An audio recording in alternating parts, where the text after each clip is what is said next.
২৬ মার্চে দেশব্যাপী কোনো আলোকসজ্জা করা যাবে না বললেন স্বরাষ্ট্রমন্ত্রী। জ্বালানি সংকট মাথায় রেখে কৃচ্ছ সাধনের উদ্দেশ্যে এবার ২৬ মার্চে দেশব্যাপী কোনো আলোকসজ্জা করা যাবে না বলে জানিয়েছেন স্বরাষ্ট্রমন্ত্রী সালাউদ্দিন আহমেদ। তিনি বলেন, এই দিবসে আমরা ঐতিহ্যগতভাবে আলোকসজ্জা করে থাকি উদ্ভূত পরিস্থিতিতে এবং যাতে ফুয়েল ক্রাইসিস না হয় এবং কৃচ্ছ সাধন করতে পারি সেজন্য আমরা সিদ্ধান্ত নিয়েছি এবার দেশব্যাপী এই দিবস উপলক্ষে কোনো আলোকসজ্জা করা হবে না।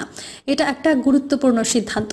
আর যাতে নিরাপত্তা নিশ্চিত করা যায় সব দিকে সবাই সেটার ব্যাপারে আন্তরিক হন।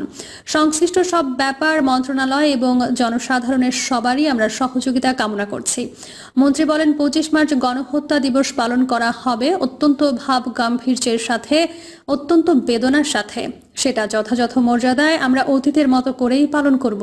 এখানে ধর্ম মন্ত্রণালয়ের ভূমিকা আছে। মুক্তিযুদ্ধ মন্ত্রণালয়ের প্রধান লিড মিনিস্ট্রি হিসেবে এটা পালন করেন।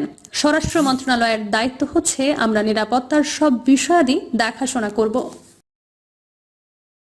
প্রিয় দর্শক, এই ছিল এখনকার সর্বশেষ সংবাদ। আপডেট সব সংবাদ পেতে চ্যানেলটি সাবস্ক্রাইব করে বেল আইকনটি ক্লিক করে রাখুন।